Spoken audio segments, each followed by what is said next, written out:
Bismillahirrahmanirrahim. Assalamualaikum warahmatullahi wabarakatuh.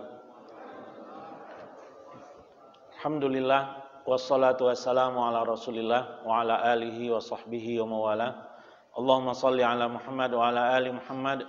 Allahumma anfa'na bima 'allamtana wa 'allimna ma yanfa'una warzuqna 'uluman tanfa'una wa zidna ilma. Jamaah sekalian rahimakumullah, alhamdulillah di pagi hari ini kita bisa kembali hadir di majelis yang mulia ini untuk bertawasau bil haq, tawasau bis sabar dan tawasau bil marhamah melalui kajian tafsir surat Al-Baqarah yang hari ini kita akan mengulas seputar Bani Israel yang kita sudah singgung di pertemuan sebelumnya, khususnya ayat yang mengenai tafdil, ya. Wa anni faddaltukum 'alal 'alamin. Tafdil dari kata fadl atau fadilat, keutamaan.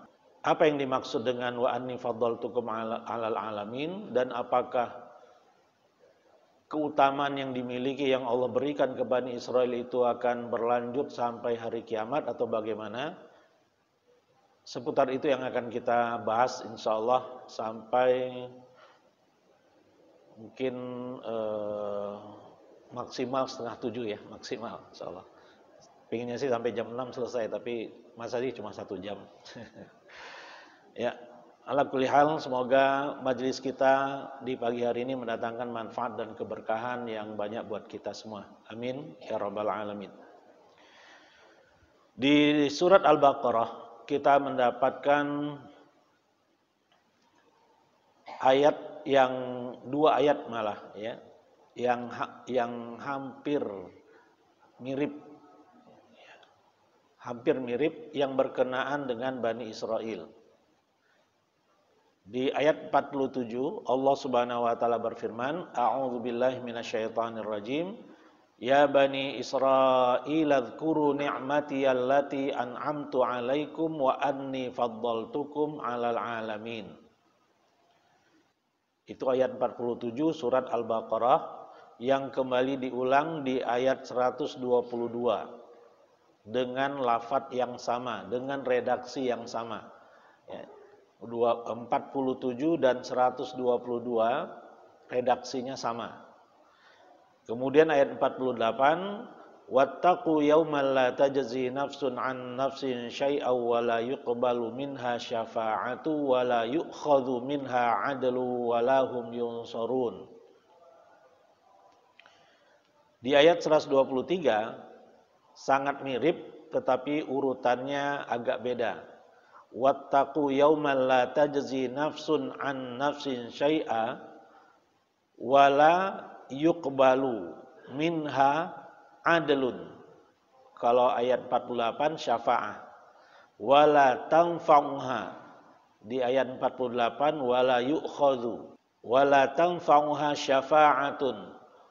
Di ayat 48 wala yu'khadhu minha adlun. Wala hum yunsarun. Ya. Jadi hampir mirip ayat 48 dengan ayat 123. Ketika ini kita dapatkan diulang-ulang terjemahannya, ya Bani Israel, wahai Bani Israel.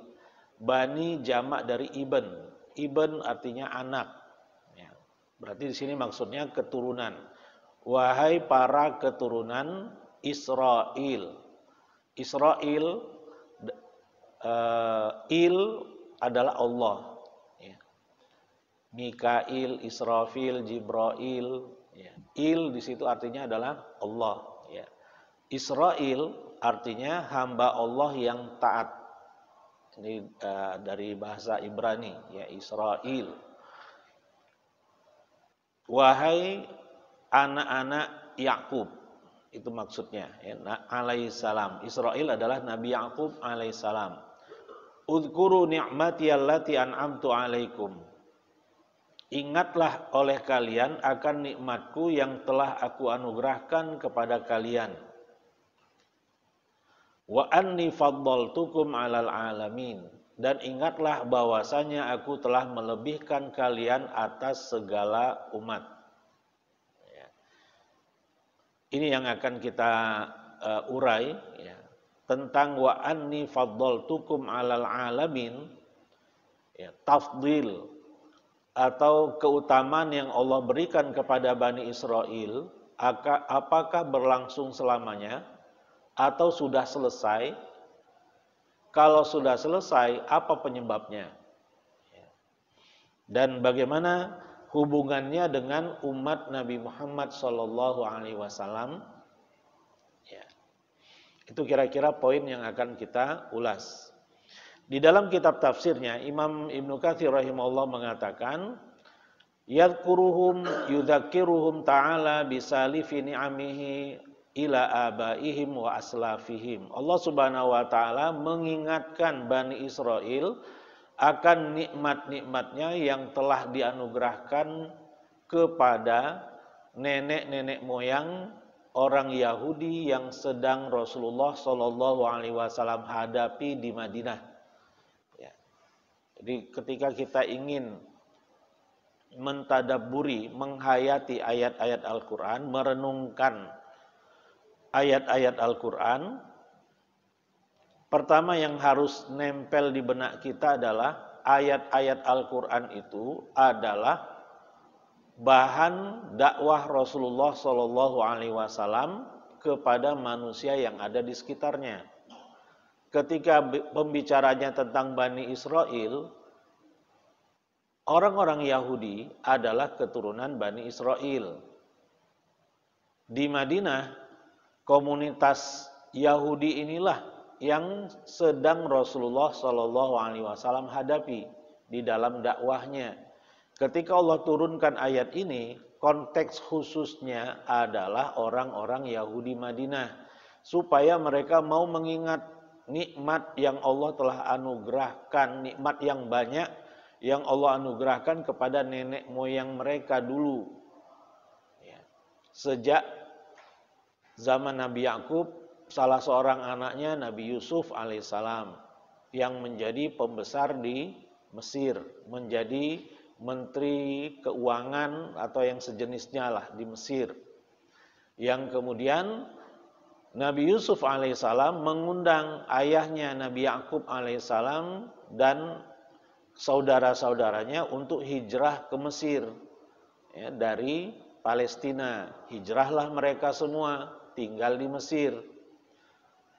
Tapi dalam perkembangannya, ketika angkatan Nabi Yusuf bin Yakub alaihissalam ini sudah meninggal semuanya, turun generasi berikutnya dan turun lagi dan seterusnya, orang-orang Bani Israel yang ada di Mesir ya, tidak lagi punya kuasa. Ya. Sebagaimana dulu Nabi Yusuf alaihissalam direkrut untuk menjadi pejabat istana. Nah, cucunya, cicitnya dan seterusnya itu sudah tidak ada lagi yang bekerja di istana. Bahkan Bani Israel secara umum diperbudak oleh Fir'aun. Pada saat itulah Allah Subhanahu wa taala mengutus Nabi Musa alaihissalam ya, untuk membawa Bani Israel kembali ke kampung halamannya yang ada di Palestina.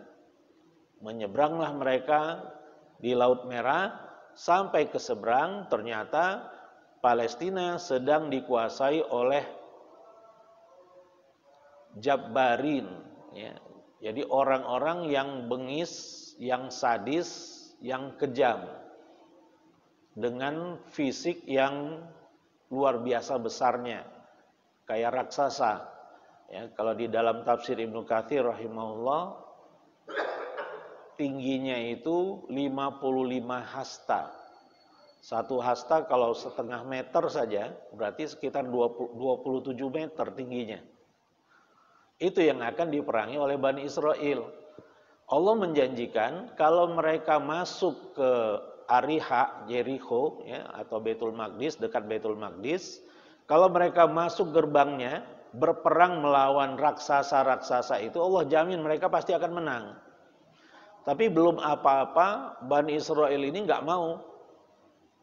Dan sikapnya sangat tidak sopan kepada Nabi Musa. Sudah Musa, kamu masuk aja ke sana.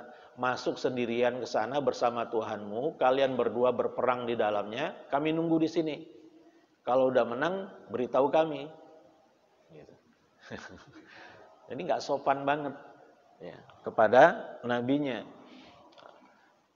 Karena mereka tidak mau berjihad, padahal Allah sudah jamin, ya, bagaimanapun mereka akan menang, gitu. Ya. Tapi belum apa-apa mereka udah nolak, nggak mau. Inna fiha qauman jabbarin, ya, fa inna lan nadkhulaha madamu fiha. Ya.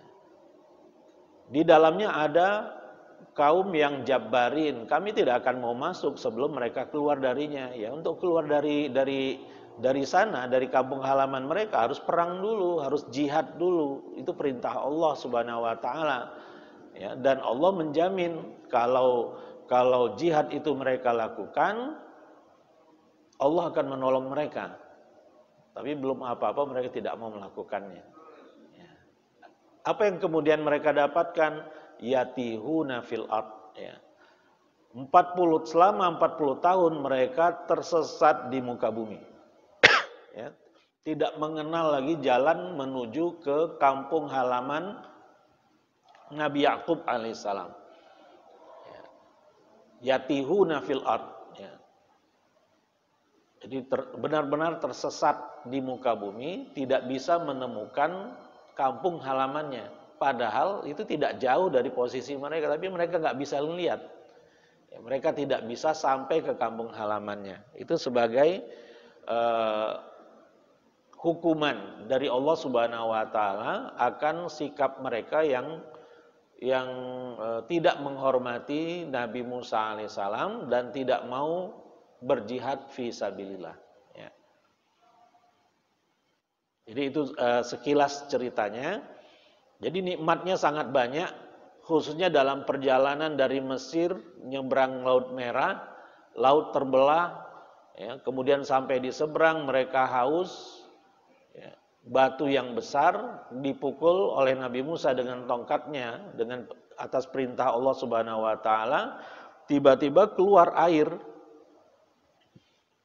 Batunya itu 4 persegi, seperti kubus gitu. Kemudian ketika dipukul oleh Nabi Musa alaihissalam, dari setiap sisinya keluar air dari 3 keran. Jadi semacam keran gitu, keluar air. Ya, berarti ada 12 keran. Nah, Bani Israel terdiri dari 12 keluarga. Ya, 12 kabilah. Setiap kabilah mendapatkan jatah 1 keran tadi. Yang anehnya, kalau mereka haus, batu itu diturunkan dari kendaraan mereka dan tiba-tiba mengalirlah airnya. Kalau sudah puas, diangkat lagi ke atas kendaraannya dan tiba-tiba mati sendiri. Jadi nggak usah dimatikan, mati sendiri, otomatis. Jadi batu ini ibarat di kita ini apa? Dispenser tanpa galon. Jadi airnya ngalir sendiri entah dari mana. Itu nikmat yang Allah berikan kepada Bani Israel. Kemudian ketika mereka berjalan selalu dinaungi awan. Ya. Jadi mereka tidak kepanasan. Di tengah-tengah padang pasir mereka berjalan selalu dinaungi oleh awan. Ketika mereka haus, mereka lapar, Allah turunkan al-manna wassalwa. Ya, al-man seperti salju, ya, yang turun di pagi hari, yang kalau dimakan rasanya manis, lebih manis dari madu. Allah turunkan dari mana? Dari surga itu diturunkan. Kemudian as-salwa itu sejenis burung yang hanya ada pada zaman itu, yang sangat mudah untuk ditangkap dan diolah oleh Bani Israel untuk dijadikan makanan. Ya, jadi Allah turunkan al-manna wassalwa. Tapi itu pun tidak disyukuri oleh mereka. Ya, lan nasbiru ala ta'ami wahid. Kami nggak sabar hanya dengan satu jenis makanan ini saja, wahai Musa. Fad'u lana rabbaka yukhrij lana min baqliha wa qithaiha wa fumiha wa adasiha. Mana ini sayur mayurnya? Mana bawang merahnya, bawang putihnya, kacang adasnya? Ya, jadi justru yang mereka minta makanan kampung, padahal Allah turunkan makanan dari langit. Nggak bisa diajak ke tengah gitu. Ya, pingin makan makanan kampung, mereka protes kepada Nabi Musa, jadi nggak tahu bersyukur. Jadi banyak sekali nikmat-nikmat yang Allah sudah pernah anugerahkan kepada nenek moyang orang Yahudi Madinah yang sedang dihadapi oleh Rasulullah SAW. Bentuk lainnya adalah irsalur rusul. Banyak sekali Allah Subhanahu wa taala pilih rasul dari kalangan Bani Israel.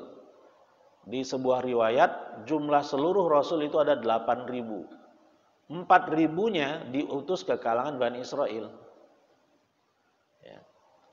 Ada 8 ribu nabi itu 50%-nya diutus ke Bani Israel. 4.000 lainnya ke bangsa-bangsa yang lainnya. Ya, mungkin di situ ada bangsa Melayu, nabi dari bangsa Melayu mungkin, kemudian nabi dari bangsa Cina, dari bangsa India, dari bangsa Inka, Indian dan seterusnya itu. Karena 4.000 ya, di riwayat lain malah 124.000. Ya, 124.000 nabi Allah Subhanahu wa taala pernah utus di muka bumi ini. Ya, dan hanya segelintir yang Allah Subhanahu wa taala ceritakan kepada Rasulullah sallallahu alaihi wasallam. Ya. Nah, sebagian besar dari nabi-nabi itu Allah utus dari kalangan Bani Israel. Ya, yang populer saja ya. Dari Nabi Yakub alaihissalam, di situ ada Nabi Yusuf. Ya.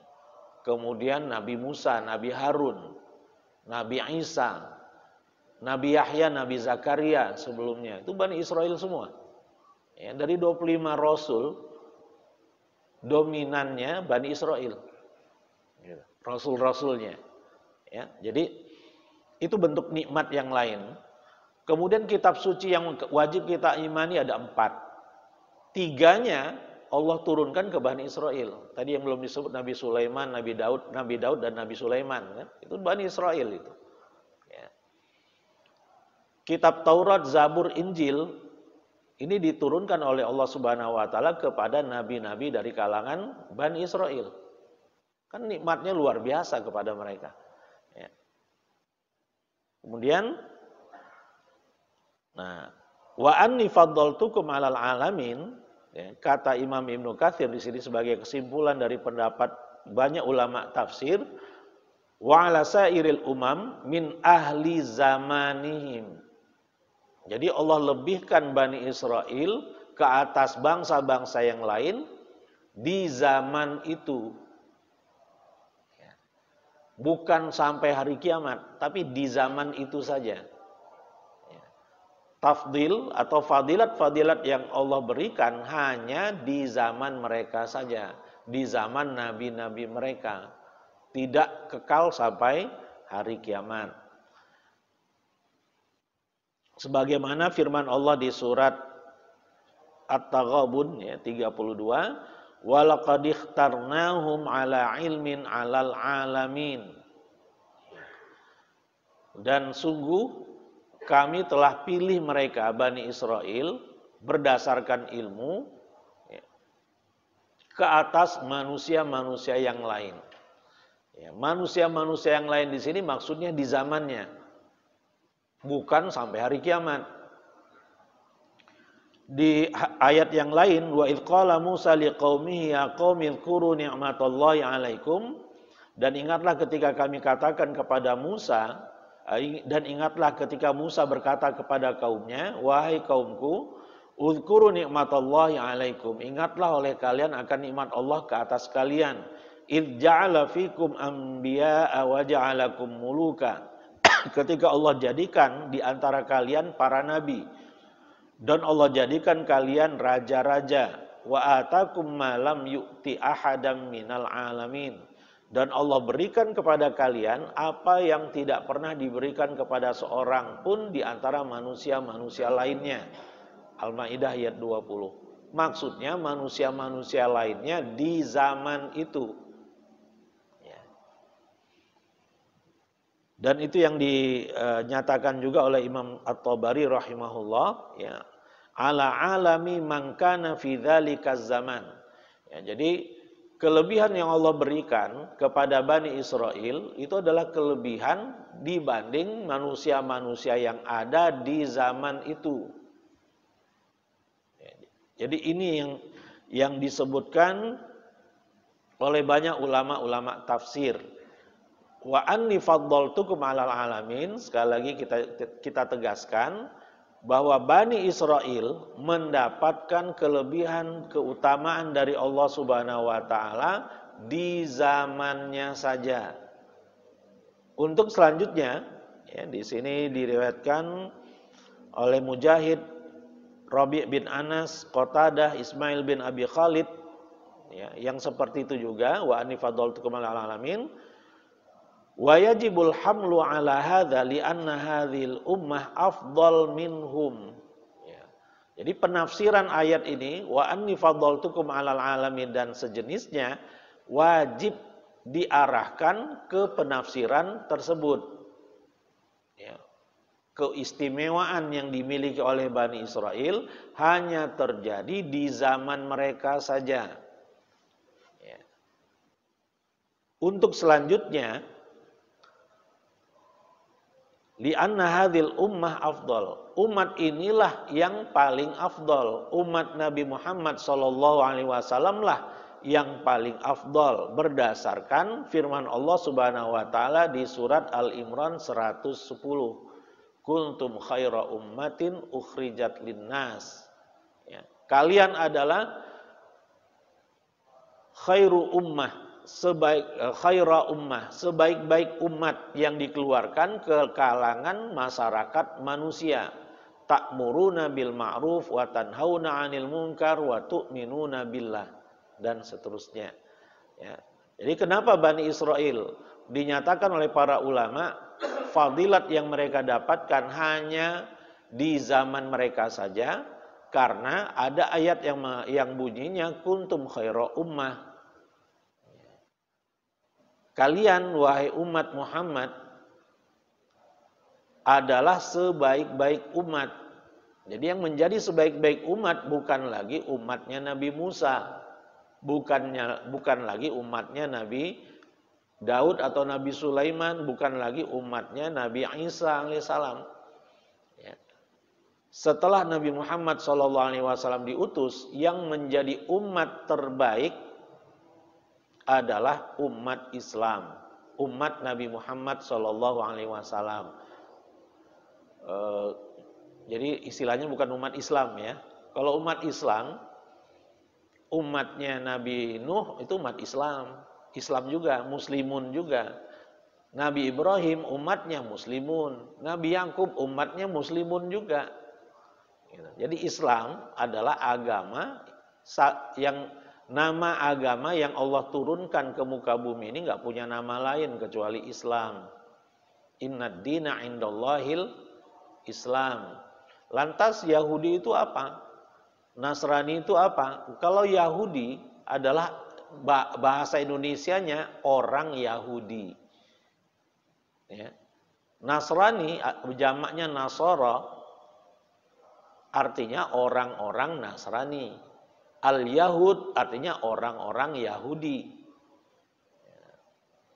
Allah Subhanahu wa taala tidak menyebut agamanya di dalam Al-Qur'an.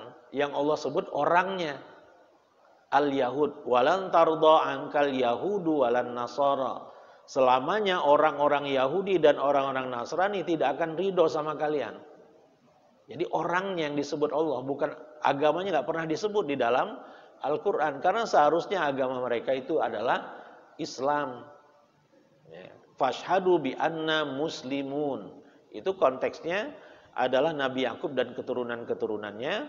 Dan nabi-nabi lainnya. Ya, dan nabi-nabi lainnya beserta keturunan-keturunannya. Atau ya nabi-nabi lainnya. Ya, konteksnya adalah konteks Nabi Yakub. Ya, konteks Nabi Ibrahim juga. Nabi Isa alaihissalam, Nabi Musa alaihissalam, ujung ayatnya wa nahnu lahu muslimun. Artinya agama satu-satunya yang Allah pernah turunkan ke muka bumi ini namanya Islam. Ketika Islam, ajaran Islam yang diajarkan oleh Nabi Musa alaihissalam diselewengkan oleh Bani Israel, sehingga dia tidak mirip lagi dengan ajaran Taurat, Allah tidak namakan lagi mereka sebagai muslimun. Allah namakan mereka al-Yahud. Ya, karena yang mereka amalkan bukan ajaran Taurat. Ketika mereka menyelewengkan, umat Nabi Isa alaihissalam menyelewengkan ajaran Injil, mereka tidak lagi Allah namakan dengan muslimun. Allah namakan mereka an-Nasara. Jadi sejak diutusnya Nabi Muhammad SAW, umat yang paling afdol, umat yang paling baik adalah umat Nabi Muhammad SAW. Syarat dan ketentuan berlaku. Jadi tidak otomatis juga ternyata. Apa syarat dan ketentuannya? Ta'muruna bil ma'ruf wa tanhauna 'anil munkar wa tu'minuna billah. Seperti yang akan kita jelaskan nanti.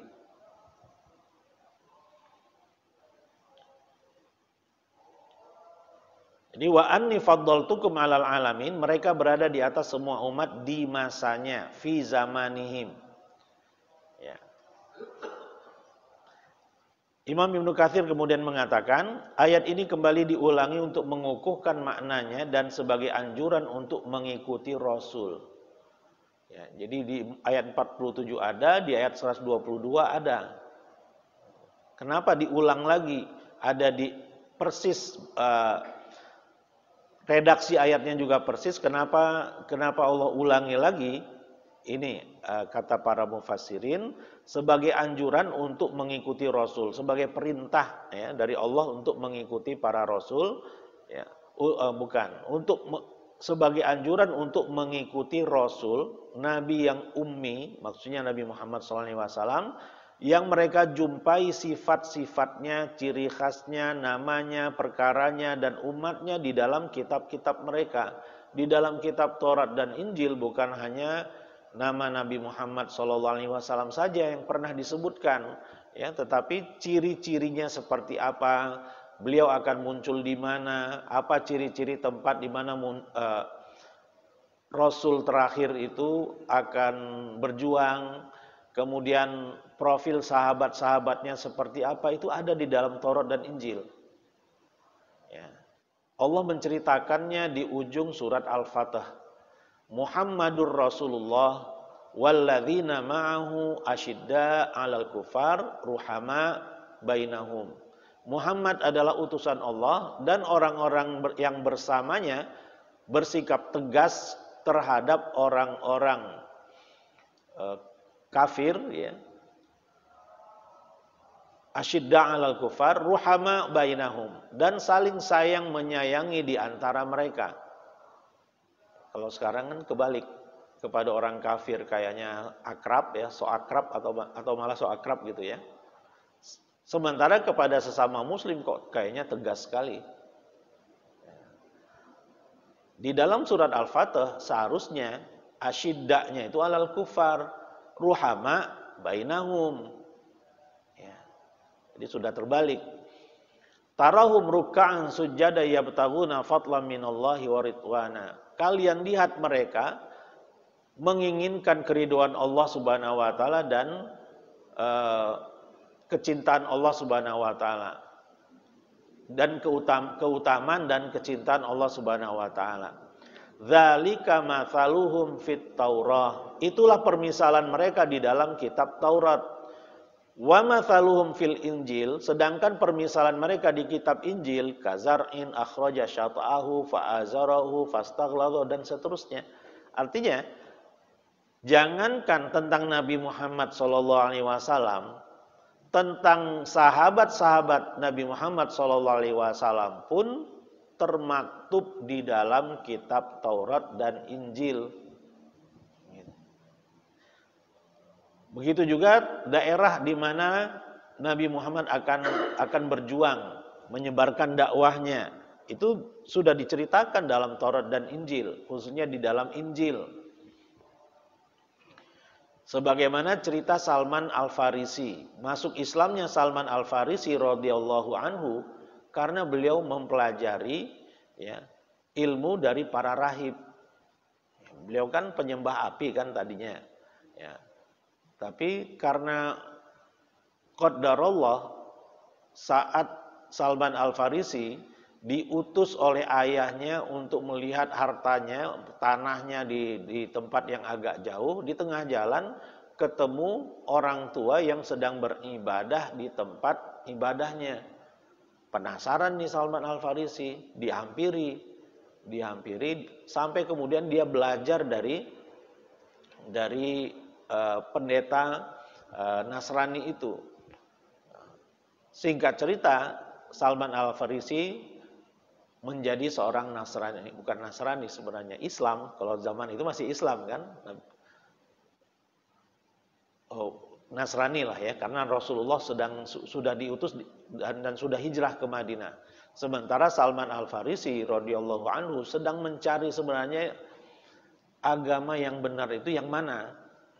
Pertama yang beliau temukan adalah Nasrani, melalui pendeta-pendeta yang ada di Persia. Kemudian beliau kabur ke Syria. Di Syria beberapa kali beliau berpindah-pindah dari satu rahib ke rahib yang lainnya. Ya, sebagai istilahnya apa ya, marbot lah di gereja-gereja yang ada di Syria. Sampai beliau mendapatkan informasi bahwa ada kafilah dagang dari Yasrib ya, yang akan datang ke Syam, ke Syria. Sementara Salman Al-Farisi tahu bahwa Nabi akhir zaman ini akan diutus di wilayah yang banyak pohon kurmanya. Informasi itu yang diketahui oleh Salman Al-Farisi hasil belajarnya dari pendeta-pendeta Nasrani tadi. Ya. Tertariklah Salman Al-Farisi untuk pergi ke daerah yang banyak pohon kurmanya itu, yang diketahui di zaman itu namanya Yasrib. Nah, ketika numpang ke kafilah dagang yang dari Yasrib itu, ternyata beliau dikerjain. Hartanya semuanya dirampas, dan Salman Al-Farisinya pun dijual sebagai budak hamba sahaya di Yasrib. Ya, yang akhirnya direkrut oleh seorang Yahudi Yasrib yang punya kebun korma. Gitu. Nah, sampai kemudian ketika Salman Al-Farisi sedang mengawinkan bunga kurma, artinya manjat pohon kurma, di bawahnya majikannya sedang ngobrol sama adiknya.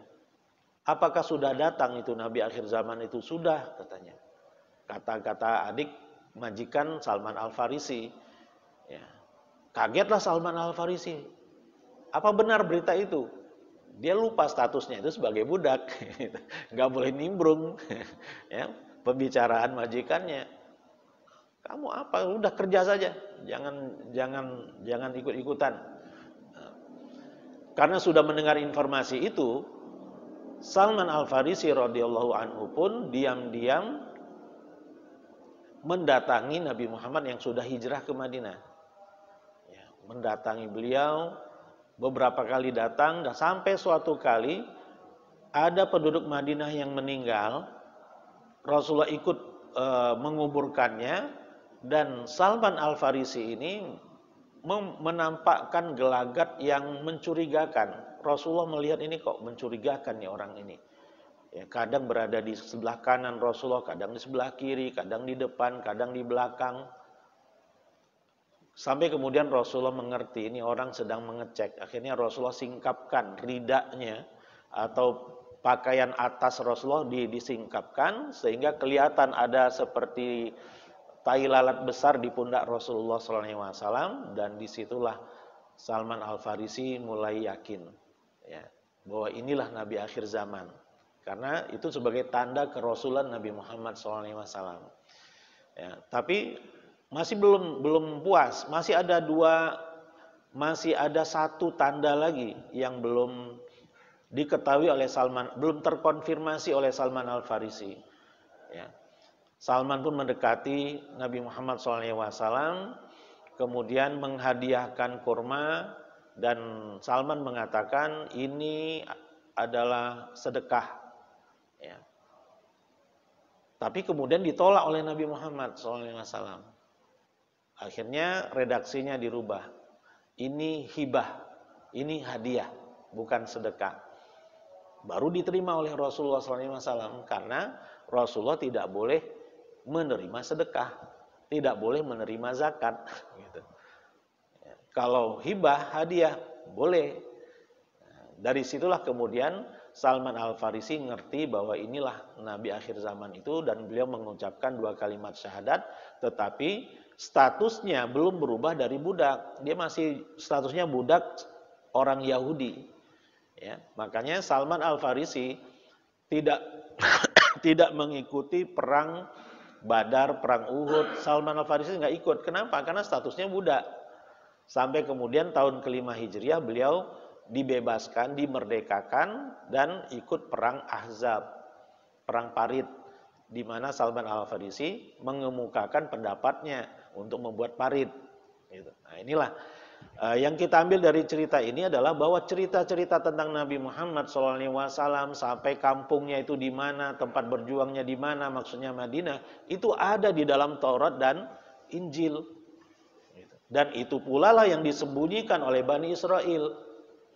Ya, sengaja disembunyikan, ya, tidak mau disampaikan ke orang lain, apalagi mengimani Nabi Muhammad SAW, mereka nggak mau. Di antara dialog majikannya Salman Al-Farisi yang terdengar oleh Salman Al-Farisi adalah, kalau memang benar dia itu Nabi akhir zaman, apakah kamu akan beriman kepadanya? Ya, si majikan mengatakan, wallahi, sampai kapanpun aku tidak akan mengimaninya. Padahal dia tahu di dalam Taurat, Injil ada informasi Nabi akhir zaman itu. Ya, tapi ketika definitif, mereka yang pertama kali menolak kenabian Nabi Muhammad SAW, padahal itu yang sudah lama mereka ketahui, bukan hanya mereka ketahui, tapi mereka rindukan. Ya.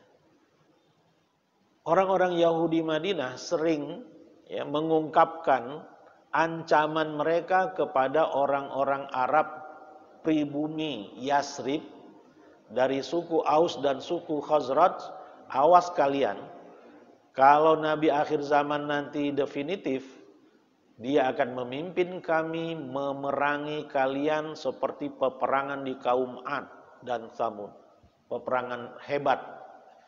Ungkapan itu sering diungkapkan oleh orang-orang Yahudi kepada orang-orang Arab yang ada di Yasrib. Artinya mereka merindukan kedatangan Nabi akhir zaman itu. Karena Nabi akhir zaman itu bukan dari Bani Israel, justru dari orang Arab yang menjadi musuh bebuyutan mereka, mereka kecewa sekali. Sehingga terungkaplah dari majikan Salman Al-Farisi, sampai kapanpun saya tidak akan beriman kepada dia. Jadi apa yang Allah nyatakan di surat Al-Baqarah, wala takunu awwala kafirim bih, dan janganlah kalian justru menjadi yang pertama kali kafir kepada Nabi akhir zaman itu. Ternyata itulah yang mereka lakukan. Ya. Jadi intinya informasi tentang Nabi Muhammad SAW sudah banyak didapatkan di ayat-ayat Taurat dan ayat-ayat Injil. Orang-orang Yahudi Madinah pun sudah mengetahuinya. Tapi ketika mereka tahu Nabi akhir zaman ini bukan dari kalangan Bani Israel, mereka pun kafir. Makanya Allah Subhanahu wa taala Allah Subhanahu wa taala murkai, ya, orang-orang Yahudi ini. Ya, di ujung surat Al-Fatihah, ghairil maghdubi alaihim. Al-maghdub alaihim adalah orang-orang Yahudi. Yang dimurkai itu maksudnya adalah orang-orang Yahudi. Kenapa? Karena orang-orang Yahudi ini faqadul amal. Ya, mereka tidak mengamalkan ilmu yang sudah banyak mereka dapatkan dari nabi-nabi mereka. Kitab-kitab suci pun ada 3 di kalangan mereka. Di dalamnya ada informasi tentang Nabi akhir zaman itu. Ketika mereka tidak mau mengimaninya, Allah Subhanahu wa taala murka kepada mereka. Maghdub alaihim. Untuk selanjutnya sampai hari kiamat, siapapun yang punya ilmu tapi tidak mau mengamalkannya, maghdub alaihim.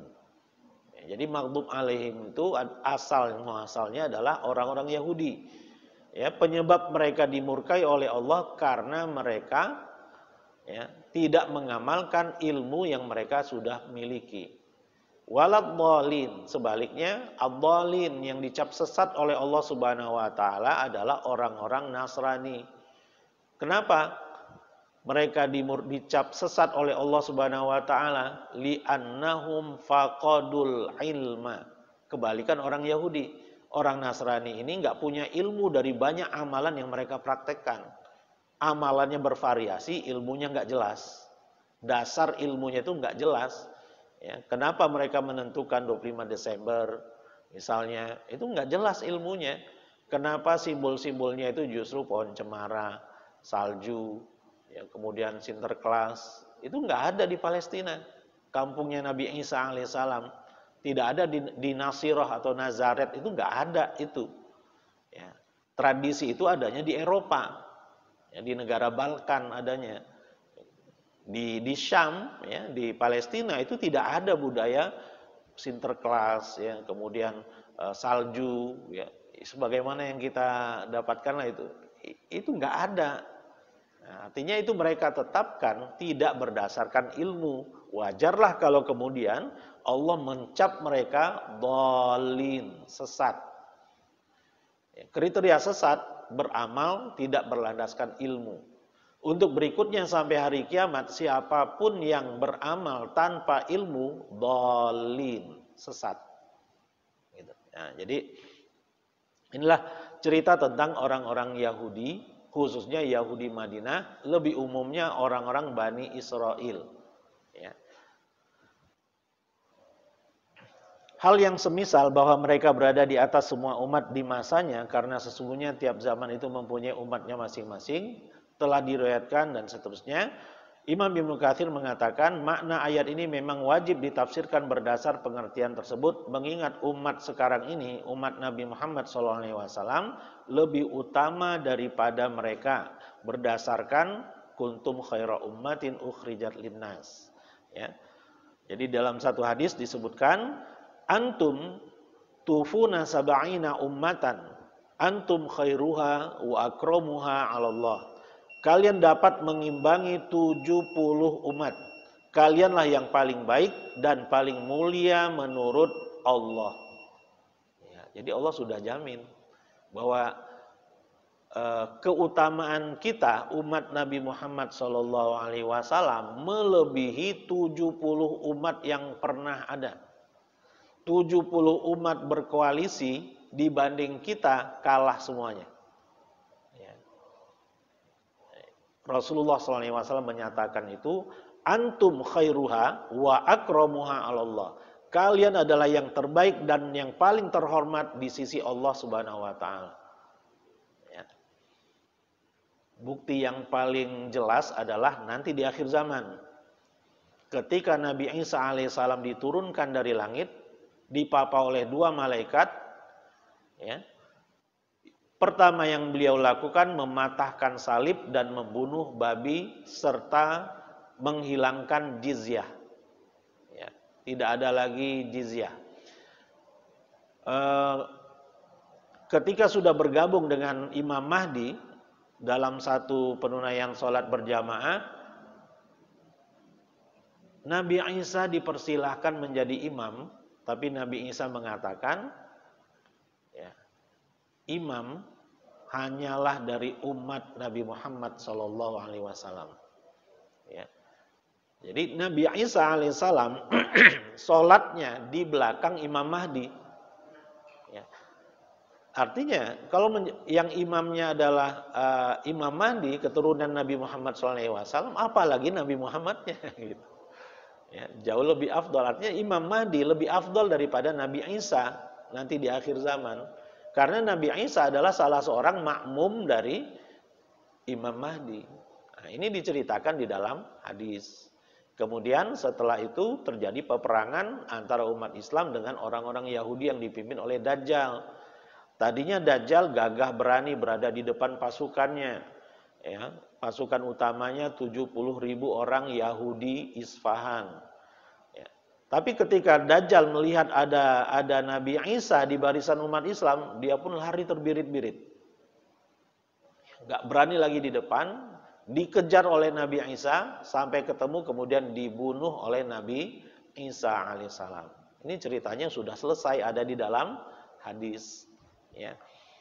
Jadi itu yang paling jelas, ya, bahwa Nabi Isa alaihissalam adalah salah seorang makmum dari salah seorang umat Nabi Muhammad sallallahu alaihi wasallam.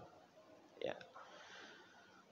Baik, jadi ya, tentang wa anni faddaltukum alal alamin terjawab sudah bahwa Bani Israel memang mendapatkan keutamaan oleh Allah, tapi itu berlaku di zamannya saja. Tidak berlanjut sampai ke hari kiamat. Kita bandingkan dengan Al-Imran 110, kuntum khaira ummatin ukhrijat linnas. Kalian adalah sebaik-baik umat yang dikeluarkan kepada masyarakat manusia. Ta'muruna bil ma'ruf, di mana kalian melaksanakan amar ma'ruf, wa tanhauna 'anil munkar, nahi munkar, wa tu'minuna billah, dan beriman kepada Allah. Walau amana ahlul kitab lakana khairal lahum. Dan kalaulah ahlul kitab Yahudi dan Nasrani itu beriman, itu lebih baik bagi mereka. Karena kalau ada orang Nasrani di zaman Rasulullah, tadinya Nasrani, tadinya Yahudi masuk Islam, mereka dapat 2 ganjaran. Ganjaran keimanan mereka kepada Nabi Musa atau Nabi Isa, mengamalkan ajaran Nabi Musa atau Nabi Isa, dan beriman kepada Nabi Muhammad SAW, serta mengamalkan Al-Quran. Jadi ganjarannya dua kali dia dapatnya. Beda dengan kita cuma sekali, kita mendapat ganjaran atas keislaman kita saja. Kalau mereka akan mendapatkan ganjaran atas kenasranian mereka plus keislaman mereka. Lakana khairal lahum. Minhumul mu'minuna wa aktsaruhumul fasiqun. Di antara mereka ada yang beriman, tapi lebih banyak lagi yang fasik. Ya, yang tidak mau beriman.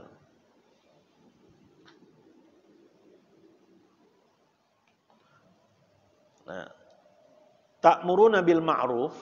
Mereka menjadi umat terbaik selama mereka mendirikan amar ma'ruf nahi mungkar, kata Imam Ibnu Katsir nih ya. Dan iman kepada Allah, dan menjadikan ini sebagai sifat mereka. Apabila mereka meninggalkan hal ini, maka sifat terbaik ini akan hilang dari mereka. Ini yang saya maksud tadi, syarat dan ketentuan berlaku. Kita menjadi khairu ummah, persyaratannya ini. Ta'muruna bil ma'ruf wa tanhauna 'anil munkar wa tu'minuna billah.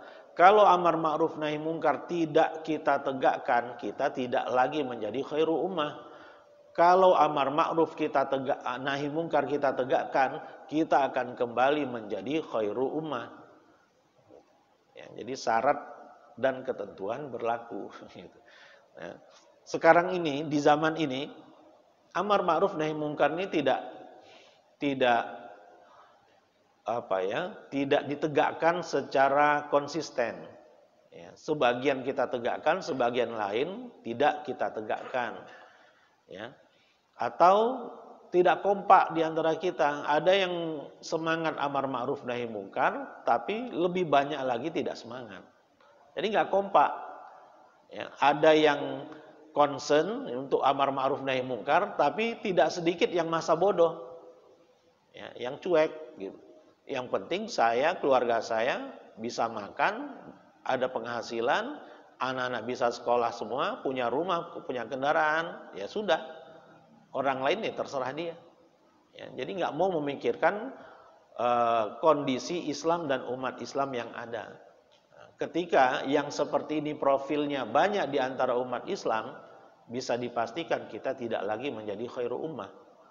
Ya, justru Allah Subhanahu wa taala akan menurunkan fitnah-fitnah, ujian-ujian yang berat sebagaimana yang sedang kita rasakan. Ya, kita sebagai mayoritas di negara ini, tapi rasanya rasa minoritas. Ya, banyak sekali kepentingan-kepentingan kita yang dihambat, dan banyak sekali kebijakan-kebijakan yang mengundang amarah umat Islam gitu. Ya. Jadi kayaknya kita ini nggak dianggap, gitu. Itu kasarnya lah ya. Kayaknya kita ini nggak dianggap. Ya. Ketika kita protes Permendikbud 30, ya, yang akan berdampak kepada legalitas free sex di kampus-kampus, itu yang dikritisi oleh ormas, ya, yang ormas Islam, kemudian para ulama yang ada, tapi itu nggak digubris. Ya. Jadi kepentingan kita banyak tidak dianggap. Kenapa itu terjadi? Ini yang paling penting. Kenapa itu bisa terjadi? Dikala kita mayoritas, kok itu yang justru kita rasakan? Jawabannya adalah karena sebagian besar umat Islam meninggalkan amar ma'ruf nahi mungkar. Ya. Dampaknya seperti kata Imam Ibnu Katsir di sini. Mereka menjadi umat terbaik selama mereka mendirikan amar ma'ruf nahi mungkar dan iman kepada Allah, dan menjadikan ini sebagai sifat mereka. Apabila mereka meninggalkan hal ini, maka sifat terbaik ini pun akan hilang dari mereka. Ya. Bagaimana dengan Bani Israel? Di surat Al-Maidah 78-79. Lu'inal ladzina kafaru min bani Israila ala lisani Daud wa Isa bin Maryam. Telah dilaknat orang-orang kafir dari Bani Israel dengan lisan Daud dan Isa putra Maryam. Dzalika bima asaw wa kanu ya'tadun. Yang demikian itu disebabkan mereka durhaka dan selalu melampaui batas. Ya, jadi Nabi Daud ini Bani Israel. Ya. Di tengah-tengah antara Nabi Musa dengan Nabi Isa, Nabi Yahya, Nabi Zakaria, Nabi Isa, itu tengahnya itu Nabi Daud dan Nabi Sulaiman. Ya, sejarah Bani Israel ketika bisa kembali menguasai Palestina itu terjadi di zaman Nabi Daud alaihissalam. Ya, ketika itu beliau masih muda. Ya, yang menjadi raja yang dipilih oleh Allah Subhanahu wa taala memimpin Bani Israel ketika itu adalah Talut. Ya. Yang sebelumnya Bani Israel mengalami kevakuman kepemimpinan. Tidak ada yang bisa memimpin mereka memerangi musuh-musuh mereka. Mereka pun bertanya kepada salah seorang nabi yang ada di tengah-tengah mereka. Jadi nabi Bani Israel itu banyak. Ada yang berperan besar dan ada yang tidak berperan besar. Ada yang menjadi pemimpin dan ada yang tidak menjadi pemimpin. Ya, konon namanya Sam'un atau Yusha atau siapa ya, saya lupa. Nah, mereka Bani Israel bertanya kepada nabi ini, berdoalah kamu kepada Allah agar Allah memberikan pemimpin kepada kami untuk berperang melawan musuh-musuh kami. Kemudian berdoalah si nabi tadi dan Allah menjawab doanya bahwa yang Allah tunjuk sebagai pemimpin kalian adalah Talut. Nah, Bani Israel protes lagi. Ya, tadinya minta setelah definitif Talut itu sebagai pemimpin perang mereka, pemimpin mereka yang akan berperang melawan musuh-musuh mereka, mereka protes. Kenapa harus Talut? Talut itu kan bukan siapa-siapa, bukan keturunan darah biru dan dia bukan orang kaya. Jadi kriteria orang-orang Yahudi atau Bani Israel ya, akan kepemimpinan adalah dia itu harus berdarah biru dan harus orang kaya. Nah, jadi kalau sekarang ini ada yang punya persepsi pemimpin itu harus kaya dan harus dari keturunan orang terhormat, itu pemikiran Bani Israel, itu pemikiran Yahudi itu. Ya. Dalam Islam yang dilihat adalah kapasitas ya, dan ilmu, sebagaimana disebutkan di wazadahu fil ilmi bastah, fil jismi bastah. Ya. Jadi punya ilmu dan juga punya fisik yang kuat, itu yang dibutuhkan untuk berperang. Ya. Kalau keturunan orang kaya, keturunan orang terhormat, justru nggak akan mau diajak berperang karena sudah biasa nyaman kan. Tapi pada akhirnya Bani Israel pun menyerah. Mereka menerima Talut sebagai pemimpin mereka, kemudian berperang melawan Nabi Daud alaihissalam, ya, melawan Jalut maksudnya. Di tentara Talut ada Nabi Daud alaihissalam. Ketika peperangan terjadi, yang berhasil membunuh Jalut itu tubuhnya seperti yang kita ceritakan tadi, raksasa. Ya, tingginya 25 meter, 27 meter gitu. Ya, jumlahnya banyak lagi. Nah, Jalut bisa dibunuh oleh Nabi Daud alaihissalam dengan ketepel. Ya. Matilah Jalut, akhirnya dimenangkan peperangan itu oleh Bani Israel di bawah kepemimpinan Talut. Talut pun menjadi raja. Setelah Talut meninggal, yang menggantikannya adalah Nabi Daud alaihissalam. Setelah Nabi Daud alaihissalam meninggal, yang menggantikannya adalah anaknya yang bernama Nabi Sulaiman alaihissalam. Ya, jadi jarak antara Nabi Musa dengan Nabi Daud lebih kurang sama dengan jarak antara Nabi Daud dengan Nabi Isa alaihissalam. Ya. Jadi kan panjang sekali. Ya, sejarah Bani Israel itu panjang sekali, ribuan tahun. Ya. Dan selama ribuan tahun itu tidak terhitung jumlah nabi yang diutus ke kalangan mereka. Itu tidak mereka syukuri. Nah, kita lanjutkan ayat ini.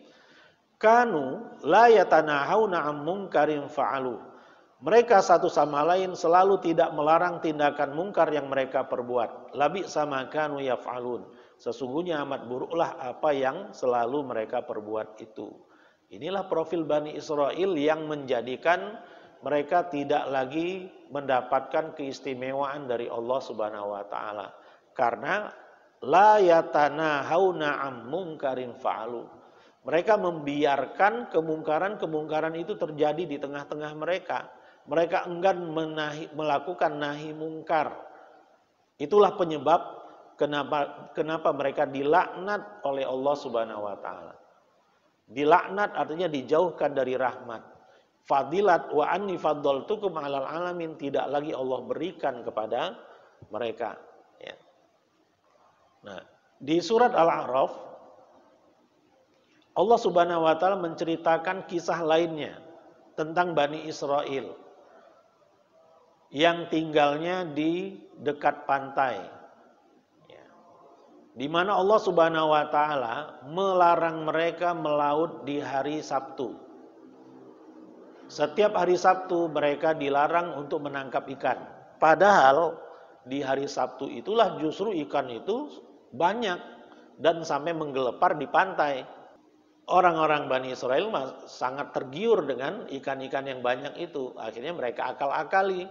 Mereka tebarkan jala dan perangkap di hari Jumat dan mereka baru ambil hasilnya di hari Ahad. Padahal itu pun dilarang sama Allah Subhanahu wa taala. Itu kemungkaran. Nah, ini kelompok pertama Bani Israel. Kelompok keduanya melakukan nahi mungkar. Jangan kalian lakukan itu, karena kalau kalian lakukan itu kalian akan dimurkai oleh Allah Subhanahu wa taala. Mereka tidak mengindahkan larangan itu. Nahi mungkar itu tidak dianggap oleh kelompok pertama tadi. Kemudian datanglah kelompok ketiga dari Bani Israel yang menegur kelompok kedua yang melakukan nahi mungkar. Kenapa kalian capek-capek mengingatkan mereka? Mereka itu sudah dijamin akan dapat hukuman dari Allah. Artinya kelompok ketiga ini nggak mau tahu, cuek gitu, masa bodoh. Tidak mau menegakkan amar ma'ruf nahi mungkar.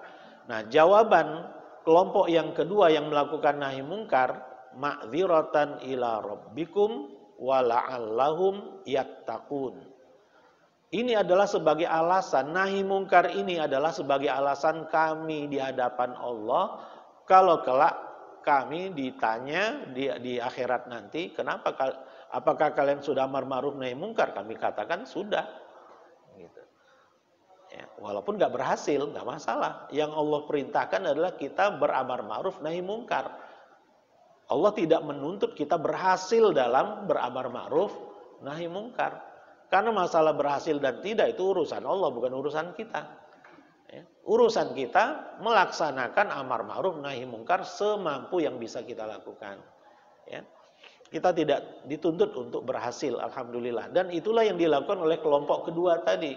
Mereka lakukan nahi mungkar, ya, hanya sekedar untuk ma'dziratan ila rabbikum. Ini sebagai uzur kami di hadapan Allah nanti kalau ditanya bahwa kami sudah berbuat. Nah, apa yang terjadi kemudian? Kelompok pertama, ya, yang tetap mengambil ikan, dan kelompok ketiga yang masa bodoh tidak mau menegakkan amar ma'ruf nahi mungkar mendapatkan azab, ya. Wa akhadna alladziina dzalamu bi'adzabin ba'is, dan kami hukum orang-orang yang zalim, ya, yang melanggar aturan dan yang tidak mau nahi mungkar bi'adzabin ba'is, ya, dengan azab yang menghinakan, ya, dengan azab yang buruk. Bima kanu yafsukun, karena sikap mereka yang keluar dari ketaatan kepada Allah Subhanahu wa taala. Ya, jadi inilah yang terjadi pada Bani Israel, dan ketika ini ada di dalam Al-Qur'an, padahal Al-Qur'an itu akan abadi sampai hari kiamat. Cerita yang seperti ini pun akan berlaku di kalangan umat Nabi Muhammad SAW. Ya. Ketika ada yang masa bodoh akan dapat hukuman, dosa, ya. Apalagi yang melanggar. Nah, dan yang akan selamat adalah yang menegakkan amar ma'ruf nahi mungkar. Ya. Jadi patokannya bukan berhasil, bukan. Patokannya melaksanakan. Ya. Sudah kita eksekusi gitu. Ya, kita sudah melakukan action amar ma'ruf nahi mungkar, itu yang Allah perintahkan. Ya, masalah cerita di dalam kehidupan kita ini kan sudah Allah atur kan. Masalah berhasil dan tidaknya itu ya itu terserah Allah. Allah sudah punya cerita sendiri. Nah, yang menjadi porsi kita adalah berperan dalam amar ma'ruf nahi mungkar. Semakin serius kita dan semakin kompak kita dalam beramar ma'ruf nahi mungkar, predikat khairu ummah itu pun akan kembali kita miliki. Ya, sesuai dengan janji Allah Subhanahu wa taala di ayat 110 surat Al-Imran tadi. Kesimpulannya, Bani Israel Allah Subhanahu wa taala lebihkan dari antara manusia-manusia atau umat-umat yang lain di zamannya saja. Ya, tidak berlaku sampai hari kiamat. Kelebihan atau keutamaan Bani Israel hilang karena mereka meninggalkan nahi mungkar. Dengan demikian kita pun, ya, kalau tidak melakukan nahi mungkar, fadilat atau khairu ummah kita itu akan hilang. Ya. Dan ini sudah terbukti. Umat Nabi Muhammad SAW adalah umat terbaik sepanjang zaman selama mereka menegakkan amar ma'ruf dan nahi mungkar. Hukuman akan Allah timpakan kepada kaum yang enggan menegakkan amar ma'ruf dan nahi mungkar. Ini juga yang sedang kita rasakan. Kita sedang dapat hukuman dari Allah Subhanahu wa taala. Ya, kita sudah ibarat gutha isail, ya, seperti buih yang dibawa-bawa oleh air, oleh aliran air. Kelihatannya banyak gitu ya. Banyak menggunung tetapi nggak ada kekuatannya. Ya, sikapnya hanya ikut-ikutan saja, apa kata orang lain ikut gitu. Padahal jumlah kita banyak. Tapi banyaknya itu tidak mempunyai manfaat yang besar juga. Ya, gara-gara apa? Amar ma'ruf nahi mungkar tidak ditegakkan atau tidak kompak dalam penegakannya. Wallahu a'lam bishawab. Ini saja yang bisa saya sampaikan. Mohon maaf atas segala kekurangan. Wabillahi hidayah taufiq wal afu minkum. Wassalamualaikum warahmatullahi wabarakatuh.